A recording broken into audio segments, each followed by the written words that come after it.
In this episode of the Manage to Track podcast, I have Christian Muntean with me. We're going to touch on a number of really interesting topics that I'm sure you want to hear because they probably relate to your own leadership journey as well. We'll talk about accountability, follow through, time management and priority management. We're going to talk about perfectionism. We'll talk about transitioning into a leadership role or adopting a leadership mindset, your self-image, and how to cultivate an environment that supports your leadership growth. Christian is a business strategist and an advisor to entrepreneurs. He's helping them through transitions, including exits and succession planning. He's also the author of numerous books, including Train to Lead, which piqued my interest and sparked this conversation. So without further ado, let's welcome Christian to the Manage to Track podcast. Here are the two questions this podcast answers. One, how do you successfully transition into your first official leadership role? And two, how do you keep climbing that leadership ladder and continuously get promoted, although the competition and the expectations get bigger? This show, the Manage to Track podcast, will provide the answers. I'm your host, Ramona Shaw. I'm on a mission to create workplaces where work is seen as a source of contribution, connection, and personal fulfillment. And this transition starts with developing a new generation of leaders who know how to lead so everyone wins and grows. In the show, you'll learn how to think, communicate, and act as a confident and competent leader you know you can. Welcome to the Manage to Track podcast. I'm excited to have you here and to talk to you about a lot of different things related to leadership, about the connection between sports, being an athlete, and leadership, and specifically mentioning a lot of the wisdom and thought you put into writing the book, Train to Lead. This piqued my interest. I saw a lot of things in here that I think our audience will love to hear. And as we've just talked about before hitting record, we have a long list of items that I'd love to hear your thoughts on. So I'm excited for this conversation. Thank you for being here. Yeah, thank you, Ramona. I'm glad to be here. Well, you chose of all the different things that we could talk about leadership, you chose to connect it to athletic training and athletic performance. How did you make that connection? What really piqued your interest in exploring the topic from that angle?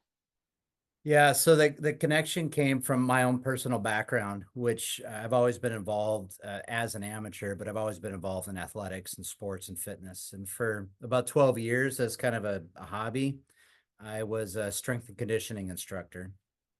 And so one day as I was driving home from the gym, I wondered, why is it that we can train athletes predictably? You can take an athlete and train them to peak out right before their event. And any good trainer knows how to do that. Peak them out the day of the event. Perfect timing with that. But with leadership, almost always with leadership development programs or training or so on, somebody just gets dumped into a leadership role. They're given a fire hose of ideas and concepts, and then good luck, don't screw up. And I thought, what if we applied some of what we know works for physical development, for fitness, and just as a thought experiment, how much of these concepts seem to apply to leadership? And as I started playing with it, I realized, oh, there's something here. Like, this works really well. And so I like the structure because a lot of people, many people, get put into leadership, as you know, and they realize this is not what I was expecting. This is different, and it feels different. And preparation isn't just about knowledge, it's about me. And so I wanted to create something that helped more reliably, more predictably prepare people to lead. And how, I mean, I love the concept. And clearly, I'm trying to spread this message and shout it from the rooftops, the importance of not just letting people go with the sink or swim approach, but prepare them for a leadership role and support them during the first few months, if not a year, in their first leadership role, because it's such a big transition. When you talk about sort of preparing for that peak performance, what does that look like? And I know that you're breaking it up by different seniority levels or different transitions, but what is, if you, in a nutshell, you'd have to explain that, what would it sound like? I guess it's the size of the nutshell you want to give me for that, but using a little bit of a larger nut. So at the very core, something I mentioned in the book a lot is that you lead out of who you are, or that leadership development is personal development. And so there's a lot of skills and techniques that leaders should learn and need to learn to be effective. But at the very, very core, learning to grow as a person into the kinds of traits, and I would say emotional maturity and relational maturity, so that you can handle yourself and the dynamics that you're in well, is really the foundation of an effective leader. And so I spend time focusing there, at least at the early parts of the book. And that's really when I talk about train to lead or to become a leader, I am teaching skills, but much of the book is really about how to become the kind of person who can competently step into a leadership role, Mm-hmm. which is different than just having leadership skills. And so that's kind of the nutshell, I guess, is walking people through that. The other side of it is what I've realized and what I've learned is that not all leadership concepts kind of fit at the same time. There's a certain foundation of concepts or perspectives that are needed before other ones can really be built on. And I wanted to make sure that I introduce them in an order that actually makes sense to somebody, especially for newer leaders or leaders that are experiencing new levels of responsibility, to help them understand like certain things do come before others in terms of your ability to perform. And if you're having a struggle in a certain area, even though you may have sat on a class on a certain topic, you may have to revisit some of the personal growth elements of that. And I Mm-hmm. just want to help people understand that and see that. So that's how I laid the book out, the way it's laid out. Mm-hmm. I'm thinking about weight training here, and I think about you do the back squat before you do a front squat. Right. There's certain building blocks, most definitely. And I think that it's easy to get overwhelmed with the amount of information that we can absorb and we have at our fingertips about how to be a good leader. And I fully agree that it is tempting and it can pull us into two ineffective directions. One is we try to learn everything at the same time and don't realize there's actually, building blocks that you have to go through. And Exactly. two, and which starts with that personal development. And, we often refer to this as the leadership mindset that we have to cultivate and the foundation that we have to build there. But two, also that it starts to seem a bit like a checklist of, oh, Right. I need to have one-on-ones. I need to learn how to give feedback. And if you go through this checklist and think leadership is a set of behaviors versus understanding, no, it's a way of thinking that then leads Right. to a different way of behaving. Just like if Right. I think of myself as an athlete, I will not just show up differently during that training session. I will show up differently in how I sleep, how I rest, what I eat, how I Exactly. stretch, right? How I think of myself, my body. And that is what leads to this sustainable, more authentic way of leadership. I agree with that. I think it's very hard to just try to switch leadership on Mm-hmm. and be effective in that capacity. I mean, we all need to do that to a certain degree. Show up in a situation and you have to be on for it. It may not be your comfort zone, Mm-hmm. but I think if you become the kind of person, just like you mentioned with athletics, the way you eat, the way you sleep, the things you do, it all has a huge impact in terms of what actually shows up, wherever you compete or train or whatever you do. And it's the same thing with leadership. And so yeah, I love that connection. In athletics, for good training, you don't practice everything all at once. You go through cycles of training, and a good trainer or good instructor will take their athletes and just bring them to the point of starting to get some change in an area, and then they switch the training. Mm-hmm. As if you stay in one spot for too long, you'll plateau. But also you can only really get so much out of it in one area. And so that there's a combination of things. Of one is having a short-term focus, Mm-hmm. spending in fitness, spending usually a few weeks on a certain area like strength building or conditioning or wherever you're focusing, and then moving on. But you can do that in leadership as well. Focus on a specific area for a period of time and then shift. And I think that helps people maintain momentum. And it should free them up from the idea of feeling like they need to have the very false idea of believing they should have complete mastery over one topic before Mm-hmm. they move on to another. Right. Or because I've been introduced to the topic, I have mastery over it, or whatever they think. Maybe they feel like they're not good with it, so it's not something that's their leadership style, and then they Right. just skip, move on. So it's this idea of kind of revisiting these concepts. Right. Or that they think it's complete at some point, right? Oh, I've checked the Right. box then. That's it. No, it's Yeah. an ongoing cycle Yeah. that you go through. When you're to make this a little bit more practical for the listeners who haven't looked at the book, Sure. the way that you pulled this out is sort of like having development plans in place to prepare those leaders. Can you give us Yeah. an example of how you would help someone prepare? Let's say someone who's moving into their first leadership role. What would they begin with? Yeah. So using the parallels from the book, when you begin looking at getting fit, the first thing you want to focus on is actually not anything you would do in a gym or on a track. It's focusing on nutrition and your environment. So this has to do with what you eat, how you sleep, getting enough water, some basic things like that. And so the correlation to leadership is looking at the influences you have in your life, the key relationships you have, the media influences, the podcasts you listen to, the news you listen to, the things you read, and recognizing, and there's a lot of research behind this, and I introduced some of it in the book, but recognizing that the people you spend time around, Mm-hmm. you can't help yourself because of mirror neurons, which is something I introduced in the book.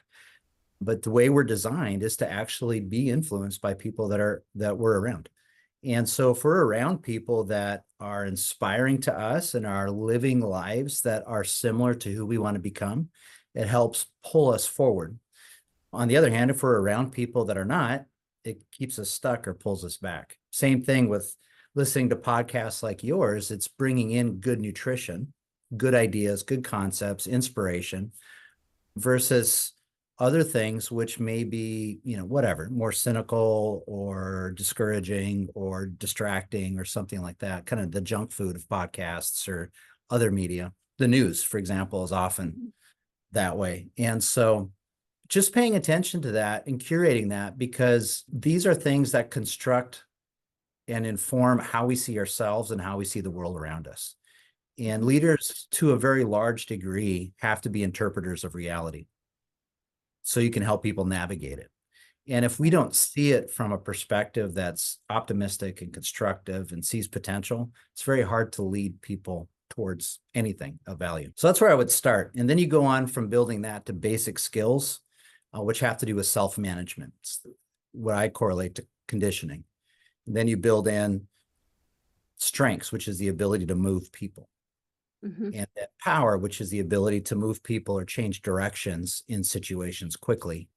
And then long-term endurance and resilience, like how do you stay in a role for a long time and stay healthy yourself? So that's kind of the cycle that I walk people through in leadership. It's also the same cycle that you train through as an athlete, and you go through it. You go through the cycle, then you start back kind of at the beginning and keep moving through it. When I first wanted to bring you on, I didn't realize how much of an overlap we have in this perspective.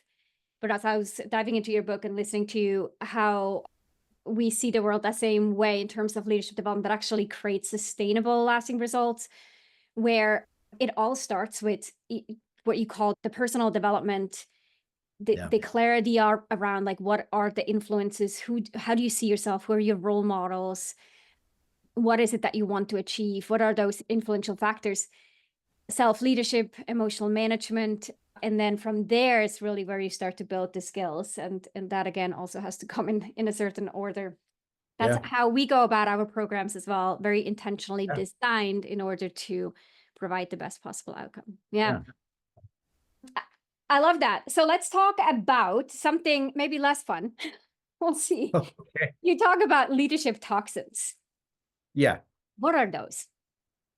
So right now we're in election cycle in the United States. And so a lot of the news and a lot of advertising and campaigning just tends to smart campaign managers understand that anger and fear triggers people to act in certain ways.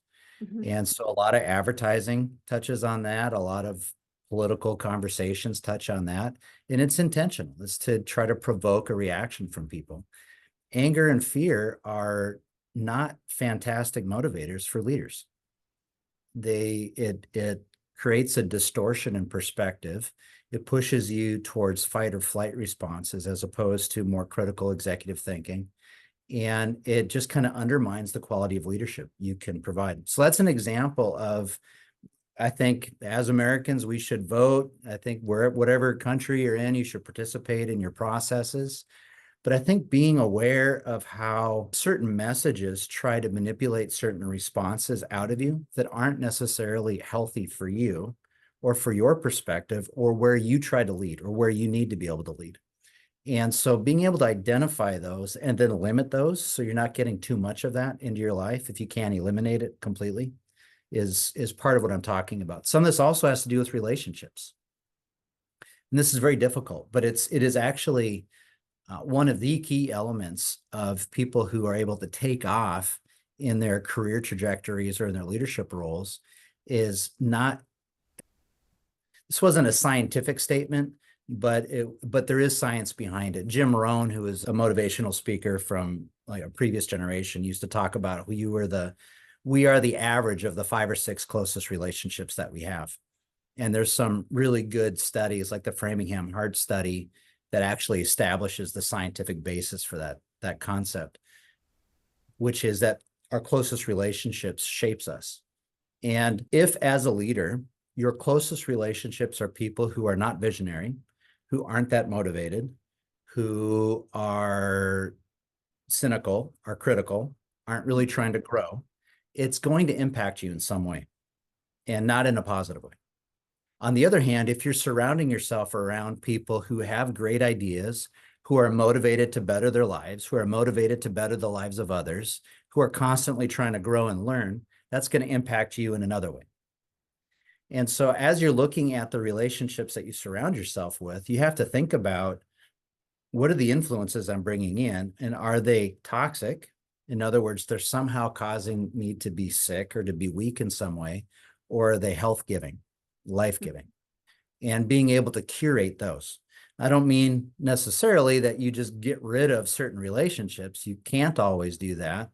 But I do think you need to pay attention to how much time you spend around certain influences if they're not healthy, encouraging, uplifting influences. And in my experience working with high performers, it's the norm that they curate their relationships. The higher people perform on a typical level, the more they pay attention to who they relate to, and they actively seek out people who will push them further. And you get this in athletics too. You can't run at your fastest if you're training with people who are slow and don't show up to practice all the time. You train at your best when you're with people who are a little bit faster than you. And it's interesting there because there's that aspect of like who we bring into our lives or our inner circles as leaders, but then there's also that same concept applying to teams. Yeah. Where the dynamic that we set on the team or sort of the culture that we foster and cultivate, that starts to impact people's performance. Very much. I was on a team once where it was a lot of work coming our way, like in, so many other people can relate to. But what happened on this particular team is that our leader was very in tune with people and was actually a very empathic, very connected and supportive leader. The side effect that I experienced being on that team was that every time we came together, there would be sort of a download and a dump of how it's hard for everyone on the team, how Right. they're tired, how they need a break, how it's too much. And I realized how I suddenly started to shift my perspective from being inspired by sort of the pressure and feeling good about it. And that's how I usually respond to kind of the high workload. Suddenly I started to also feel drained and also feel like it's too much and we're not quite feeling ready and feeling there and feeling, like we're succeeding. And that was a really fascinating experience for me to see that directly, that principle directly apply to a team setting. And I think sometimes as leaders, we may forget we have these one-on-one relationships with people where we can in one-on-one, we can inspire them or like bring them back on track. But then we don't realize like there's also a whole dynamic on the team that either elevates or descends the morale. Yeah. And leaders, I think, need to pay attention to that. I've been through, as you were talking, I'd mentioned before we started the show that 20 years ago, I used to do international disaster relief. And one of the first teams I was on, the leader was a very caring guy, but we would at dinner, we all kind of would eat together as a team. working in the Balkans, and it was kind of a dump each time, kind of like you're describing. And it was described as, well, this is part of how we distress, it's part of how we diffuse and kind of manage the stress that's happening, but it would have the cumulative effect of creating sort of a negative perspective amongst the group. Then I was working on another team in East Africa, and it was led very differently. And it was interesting because it was much more encouraging. There would be positive stories about staff, cool things that were happening in the communities we were working in. And the reality was the East African context was a much harder context to both live and work in. There was an active war, it was much poorer, it was just a tougher place, but the attitude was much more encouraging. And I think it had a lot to do with just as simple as leaders not encouraging or giving permission to that kind of negative distressing. And it was interesting how the negative distressing didn't help. Although And super well intended, right? it was well intended, and I don't think there was any malicious intent in it. I think it was misunderstood because it feels good in the moment to gripe about things, but it doesn't overall create health. And it actually feels better, to talk about cool stories of successes and wins, but that takes a little more energy up front. Let's shift from that conversation into something that's connected. You talk about the self-image. Yeah. How does the self-image tie into leadership effectiveness? Yeah. So this is huge. Most of my clients are owners or executives. So they're kind of on maybe the other side of the leadership trajectory of where they're going. But when they're struggling, it's almost always tied back to these very basic things that we've already been talking about in the conversation. So this is not like new leader, experienced leader stuff. This is like across the board, leaders wrestle with this, and they often never really spent time on this. When they get into senior roles, they discover that this other work needs to be done. And one of the most common things that comes up is that leaders, what hangs them up has to do with how they see themselves. And so, for example, I was working with an executive who viewed working with a coach, and maybe you've experienced this. They viewed working with a coach as remedial, like they're being fixed in some way, like they were deficient. And as opposed to like, I've got a coach and now I can move to another level of my leadership or address some issues that, because of that, he would hide our conversations. We would sneak around their offices together.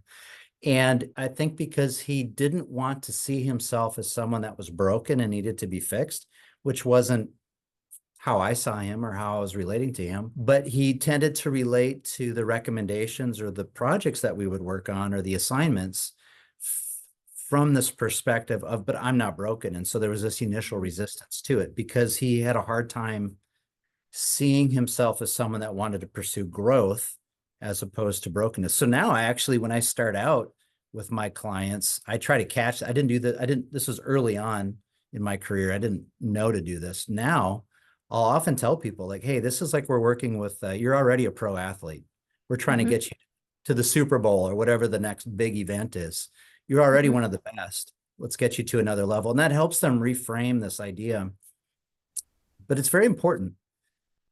Another area that's very common for a lot of leaders is perfectionism. Not all leaders struggle with this, but many do. And perfectionism mostly comes from fear of making a mistake or being seen as a failure in some way. That's primarily where it comes from.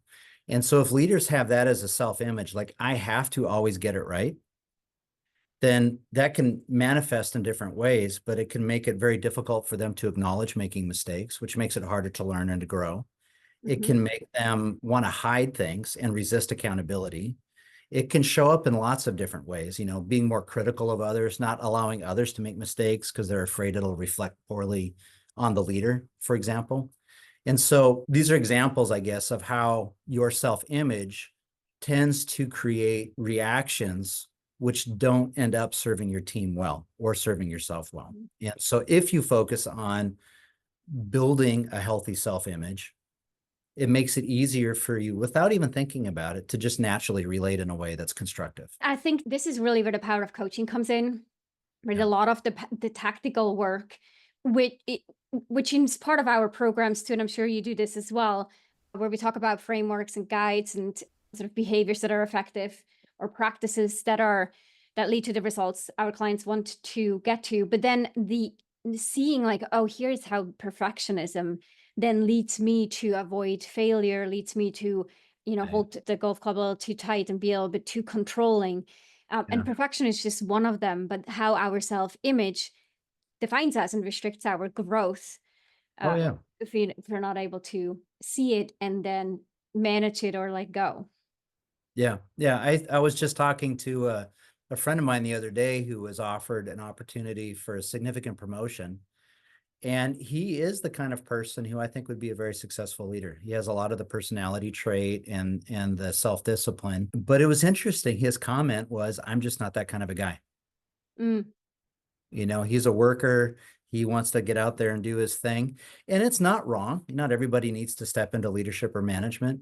But I just thought, but you definitely could be that kind of a guy. hmm I wonder how much of this is really just he doesn't see himself in that way. And I think we create a lot of, limiting beliefs. He talked about mindsets. We have these ideas, and I'm sure you're familiar with that, of how people can construct a sense of their self that's so much smaller than who they could be. And that's, based off of past experiences and things we've been told and so on. But yeah, it's interesting how that can really play out when you're working with people. and hence why, right, sometimes we need an outside perspective who calls it out and tells us like, hold on, it's like that is optional, and this is Yeah. why you do what you do, and this Yeah. is also why you're putting a cap on your growth if you're not Yeah. able to manage it in the Yeah. future. I think another side of this too is I was working with a group of new leaders. They were all running educational programs. So I was working with about 2 dozen of them. Each one of them had their own kind of school that they oversaw, but it was a new leadership role. Like the hmm path between what they did before and what they were doing now, there wasn't a lot of management other than classroom management. And they were struggling with what I considered very basic management things, like getting their team to show up to work on time. hmm That was a very common issue. And they were afraid the group of them, not every individual, but as a tendency in the group, there was a fear about confronting their staff about showing up on time. And there was a definite domino effect. If people didn't show up on time, then other people couldn't leave when they're at the end of their shift, or meetings couldn't, it impacted the whole day. And so part of the self-image was they were afraid that if they confronted, then they would appear to be mean. hmm And there was a need to be liked, and they weren't comfortable enough in who they were, as opposed to what I encourage them to think about as a need to be respected, hmm not necessarily as opposed to being liked, but as more important than being liked. hmm And how if you just step into your role, people will actually probably respond positively. hmm And once we got them to get past this idea of needing their team to like them, which is not a bad thing, but to get their team to respect them, and they appropriately, and I help them know how to do that, appropriately confront their team members to show up on time. Their team all knew they were supposed to be showing up on time. It's not a mystery to anyone. They just started doing it, and it turned out to be a non-issue. But in their minds, because they saw themselves as needing that affirmation from their staff, it held them back. And then that made actually a less positive work environment for everybody. hmm Oh, I could add a bunch of stories like that to the list. I think that's more common than we might think. Let's shift gear a little bit though to talk about priority management as well as follow through. So, somewhat tactical behaviors for leaders. What are your suggestions here for people to manage priorities well? And then the second question will be related to the follow through. Yeah, so I want to keep it simple. Like this stuff should be simple. And this is also one of those topics that every level of leadership wrestles with it. Like it's one of the most common challenges for leaders at all levels is feeling like they don't have enough time to get it all done, which hmm comes down to priority management and energy management. One of the things is that the Stephen Covey idea of big rocks. And so you figure out what are the most important things that you need to accomplish whatever your goals are for your job or the year, whatever you're responsible for, and to make sure that those things happen first.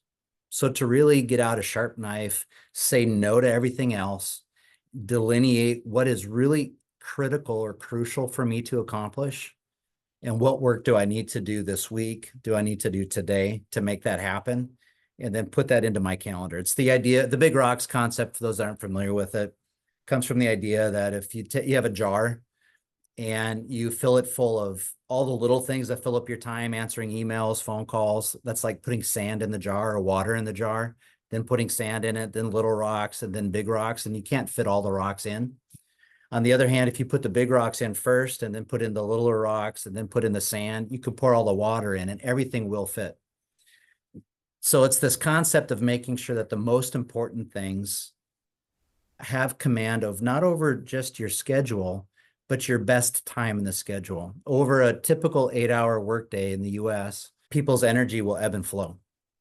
And that's tied to some of our, just our physiology. It's the way our bodies are set up. And most people will have usually two, like one high point and then one higher point. And then there's these ebbs that happen as well. And if you can make sure that your most demanding work happens when you're at your best energy, because it'll be around the same time for most people, and you protect it, you'll find yourself becoming dramatically more productive. To the point, personally, I do a lot of writing. I've authored, as you know, this one book, I've authored 2 other books. I write a lot of articles and so on. I found that when I first started writing, it would take me about 40 hours to write an article, which was so demanding. I didn't do it very often. And it was also awful. But I started learning these habits, and I would set aside time during a good time of energy for me. I would free myself from all distractions. And I found that what used to take me 40 hours now takes me about 90 minutes. Now, some of that's just getting faster at it and skill development, but a lot of it was I used to try to fit it in when I was tired, when I didn't have good energy.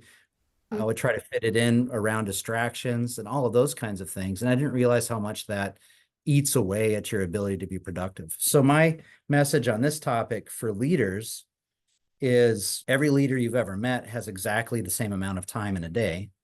Some people are dramatically more productive than others. And it's not because they're innately smarter or are working harder.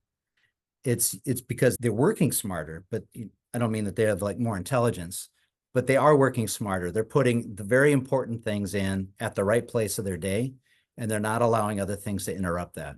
And just that, those 2 principles on their own, if people learn to practice that, it will dramatically improve their productivity as well as lower their stress. My clients routinely double or triple the size of their businesses within a couple of years while being able to spend more time with their family and on other hobbies. It's a normal thing for my clients. And it's not really that tricky. It's just following these principles. And it takes discipline though, right? That is like, it takes discipline. And I think it also ties right back to the self-image. Because if you see yourself as like a busy, productive worker who keeps up with their emails, who doesn't want to decline meetings, who doesn't want to push back on work or requests because we want to be liked or because we want to be seen as the go-to person or the one who can do it all that will get right into the issue. Yeah, half of my clients, Mm-hmm. half of my clients are in construction, and then most of the rest are in some kind of health related industry. Mm-hmm. And both of those fields culturally place a premium on looking like you're working hard. Mm-hmm. So if you're in construction, I mean, being the first to arrive, last to leave, and just working long days, that's viewed with a lot of respect. Right. Doesn't necessarily produce more. And in fact, it often doesn't produce more, but culturally it's viewed. Same thing in the medical world, at least in the States, there's a heavy emphasis on putting in just ridiculously long hours, not sleeping, just burning the candle on both ends. And it also doesn't necessarily produce better outcomes, but culturally it's viewed as the way to go. And so trying to get people to shift when the outer kind of slaps on the back come from really less effective ways of working, and getting people to dial back their work days is tricky until they start producing results. And then all of a sudden the criticism and the fear of criticism goes away, but it's still there. And that has a lot to do with self-image, because if you're earning it from, putting in 60, 80-hour work weeks, and that makes you feel like you're doing a good job, it can be Right. really hard to shift. Right. Yeah. So before we wrap up, let's talk about follow through. Yeah, so I think probably the single biggest differentiator between, and I'll just use it for entrepreneurs, for example, successful entrepreneurs and ones who aren't able to make their business go, is the ability to follow through, the ability to keep working on something until they get results. There are many, many reasons why it's difficult to be successful. The one commonality for everyone who is, for the most part, is they just didn't quit.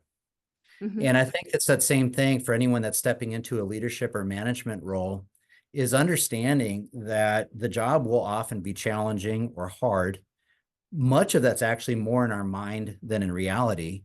But either way, even if it's real, the ability to push through things and get to the other side of them is one of the things that really sets apart not just entrepreneurs, but leaders from anyone else. And it's very difficult. And so that cultivating that ability, and so that one of the stories I tell in the book was back from when I was running cross country in high school. And I was not a natural cross country runner. Like anything over 100 meters for me was too far to run by choice.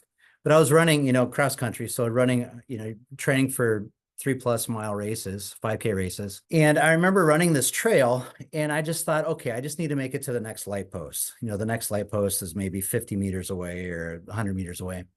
And I would just try to get to that. And then once I was there, I realized I hadn't died. Okay, I'll try to get to the next light post. And that's how I would get myself through these long runs, is I would just set these shorter range goals that would keep me moving forward. And so that's one tip that will help many people with follow through, is if there's a goal that feels big to them, try to break it down into, your version of light posts or your version of gates to get to. And then when you get to that, take a break, reevaluate where you're at, but then move on to the next one. And that can help by breaking it down. It doesn't feel like such a large, overwhelming journey. But yeah, anything that helps you cultivate that. Angela Duckworth out of University of Pennsylvania calls it grit. And anything that can help you develop that grit or that perseverance, that ability to stick with it and make it happen, will very easily set you apart from most of your peers, because most people don't. They hit resistance and they stop. They get tired and then they stop. Or they don't iterate where they see progress or the ability to sustain it, right? If Yeah. you, I think there's the burning the candles on both ends, and then something happens where they just feel like they can no longer do it, or they're stuck and it's being in that hamster wheel, Yeah. without ever stopping to reevaluate and to think like, it's not working. Like, Yeah. what do I need to change? Yeah. And that touches on the relationship between follow through and accountability. Is we often look at accountability as a negative word, like you're going to discipline somebody for not following through. It has negative connotations for many people, but real accountability is just checking in to see, are you doing what you said you were going to do? Are you making progress? Is it the expected progress? And if it's structured in the right way, it can be incredibly encouraging for people, because you're creating these, as I described, light posts. You're sort of helping mark those light posts for people. And you're saying you did it. You're not at the end of the race, but you're halfway there. Awesome work. You're doing a great job. Keep going. You got it. You've got this next one. And you can do that when you've broken down the steps and you've defined them with metrics. When leaders shift their mindset from this being a punitive exercise to one that helps people gauge their energy and their distance and their effort, and something you can encourage and reward people around, you get a completely different set of results out of it. I love that. And we're on a great note to end the conversation, although I do have more topics, but maybe we'll spare that for another part. Or I would suggest people go check out the book, Train to Lead. I think, I love things that are practical and easy to read and apply. And so your book, breaking it down into those preparation cycles for different opportunities or different levels, is something that I definitely resonate with. And I hope our listeners will too. Christian, where else can people go? Yeah, well, they can go to my website, christianmuntean.com, and I have a ton of free resources there that they can look at and they can read that will help them in their journey.